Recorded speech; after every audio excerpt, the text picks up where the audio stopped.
Good morning बच्चों।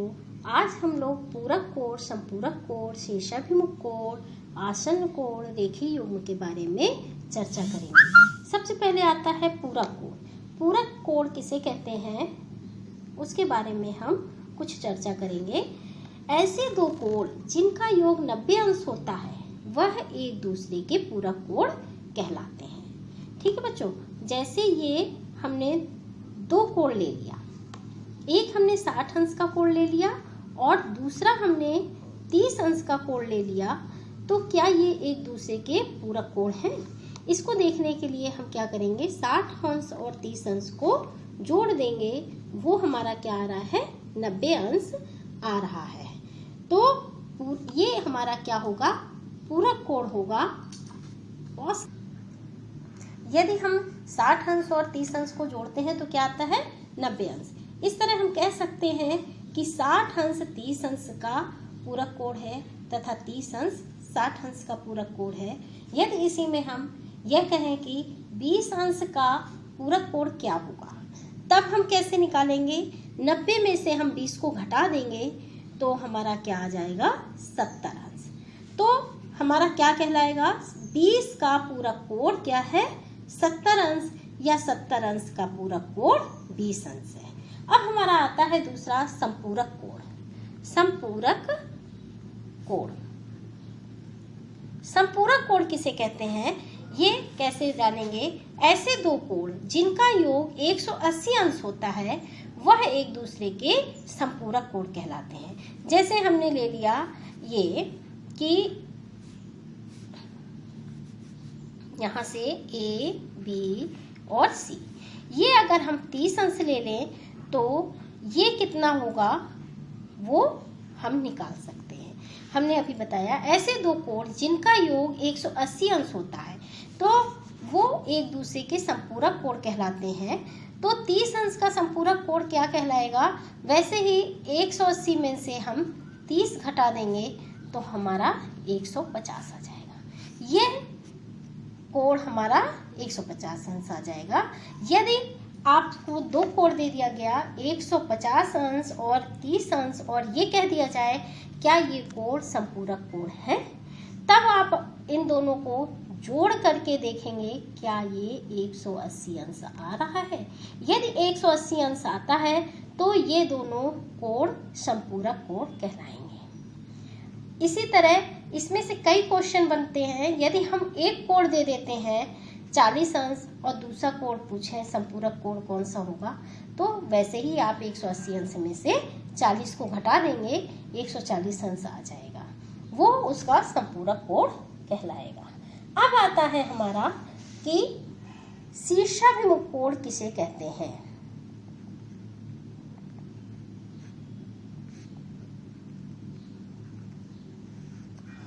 शीर्षाभिमुख कोण जब दो रेखाएं किसी एक दूसरे पर काटती हैं, ये हमारी दो रेखाएं हैं, एक दूसरे पर काटती हैं, ठीक है।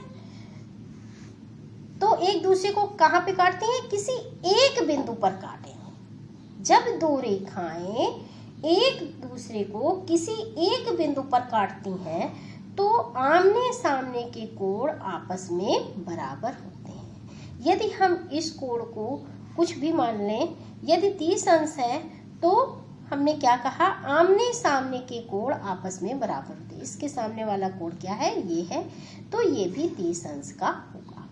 यदि हम इसको कहें कि ये कितने अंश का होगा, तो यदि ये 150 अंश का है तो ये कोण भी 150 अंश का होगा।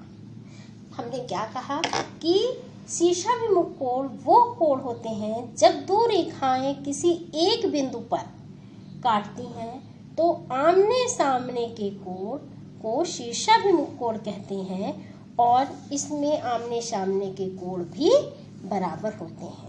क्या होते हैं, यदि हमने इसको कोण को x मान लिया, x y, और इसे z मान लिया और इसे a मान लिया, तो कोण x बराबर कोण z के बराबर होगा या कोण a बराबर होगा कोण y के। तो ऐसे कोण जो दो रेखाएं किसी एक बिंदु पर काटती हैं तो आमने सामने के कोण शीर्षाभिमुख कोण कहलाते हैं और ये दोनों आपस में बराबर होते हैं। नंबर अब चौथा आता है आसन्न कोण। आसन्न कोण किसे कहते हैं, इसके बारे में हम जानेंगे। ऐसे दो कोण जिनकी एक भुजा उभयनिष्ठ हो और उनमें एक ही शीर्ष, उन्हें आसन्न कोण कहते हैं। इसमें शीर्षाभिमुख कोण में एक चीज हम और बताना चाहेंगे आपको कि यदि हमने कहा किसी एक बिंदु पर काटता है, ऐसा ये एक है, हमने एक कोण ये ले लिया और फिर हमने ऐसे ले लिया और ऐसे ले लिया, तो क्या ये आमने सामने के कोण बराबर होंगे? नहीं होंगे, क्योंकि हमने ये बताया है आपको कि जब दो रेखाएं देखिए, ये इसको तो हम एक मान सकते हैं कि सीधी एक रेखा दिख रही है, लेकिन ये एक रेखा है, एक ये रेखा, ये दो रेखाओं के बीच में 30 अंश का कोण बना है और ये एक रेखा और ये दूसरी रेखा हो गई और ये देखिए आपकी ऐसे जा रही है। ये अगर हम इसको दूसरी रेखा मानेंगे तो देखिए ये सीधी रेखा ऐसे जानी चाहिए, लेकिन ये क्या है, ऐसी है। ऐसी दशा में ये दो रेखाओं और एक बिंदु पर ही तो देखो काट रहा है, ये इधर इधर कट रहा है, लेकिन ये एक बिंदु है, लेकिन ये शीर्षाभिमुख कोण नहीं कहलाएगा क्योंकि इसकी ये रेखा किधर जा रही है, ऐसे जानी चाहिए, तब ये दो रेखाएं काटती किसी एक बिंदु पर। लेकिन ये दो रेखाएं ना होकर के ये 1, 2 और ये तीसरी रेखा हो गई, इसलिए ये शीर्षाभिमुख कोण के अंतर्गत नहीं आएगा।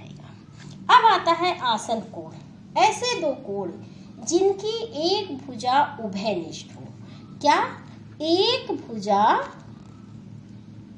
उभयनिष्ठ हो।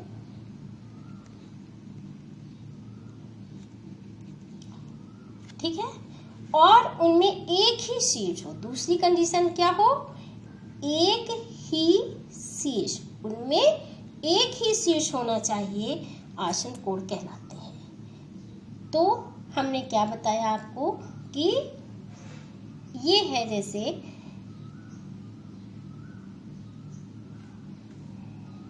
ठीक, एक भुजा उभयनिष्ठ हो, इसमें से A, B, C, इसे हमने D मान लिया, तो एक ही शीर्ष, ये देखिए आप देख रहे हैं कि ये तीनों का शीर्ष एक ही है, तो ये क्या है, आसन्न कोण। इसमें एक ही शीर्ष है और एक भुजा, ये BD जो भुजा है वो दोनों में है, इसलिए ये आसन्न कोण कहलाता है। ये कोण एक ही शीर्ष पर बने होते हैं और इनकी एक भुजा उभयनिष्ठ होती है, आसन्न कोण कहलाते हैं। जैसे ये हमारा कौन सा कोण है, कोण ABD। ठीक है, यदि ये हमने मान लिया ये है हमारा 48 और ये हमने मान लिया 42 डिग्री, तो एंगल ABD बराबर अगर है 48 और एंगल DBC बराबर 42 डिग्री। ठीक है, तो इसमें से 48 डिग्री है और ये 42 डिग्री है, तो ये हमारा क्या कहलाएगा, एक ही शीर्ष है, ये उभयनिष्ठ BD है।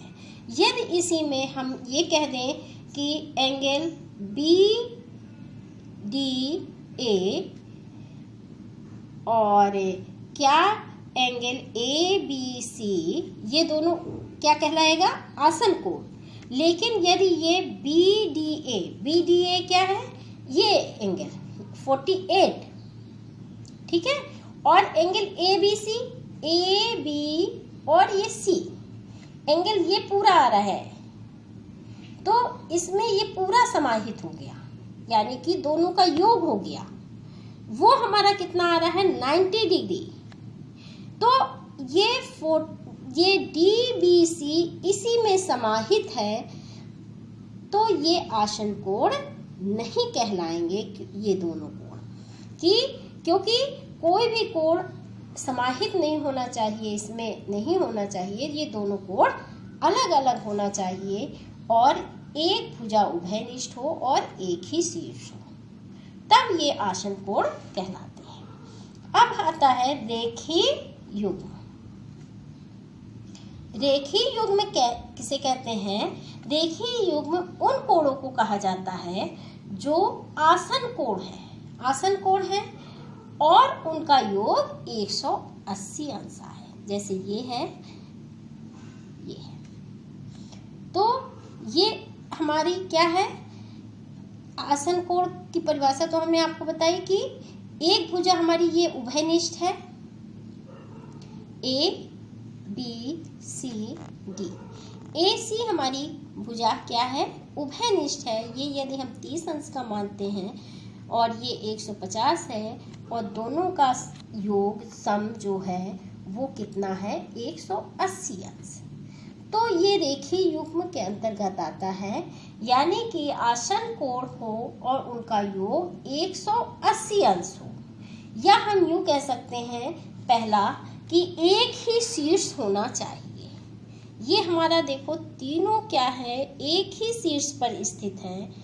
एक कंडीशन होनी चाहिए, एक ही शीर्ष होना चाहिए, और दूसरी कंडीशन ये है कि एक भुजा उभयनिष्ठ हो। एक भुजा क्या है? आसन कोण में भी यही चीज है कि एक भुजा उभयनिष्ठ है, इसमें AC भुजा उभयनिष्ठ है।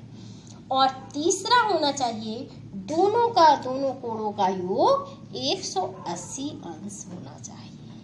ऐसी कंडीशन में हम ये कहेंगे कि ये रेखीय युग्म है, या यूँ कहें कि एक रेखा दूसरी रेखा के विपरीत AD, और ये सरल रेखा में है, एक रेखा में है, इसलिए इसे रेखीय युग्म कहते हैं। आगे बच्चों समझ में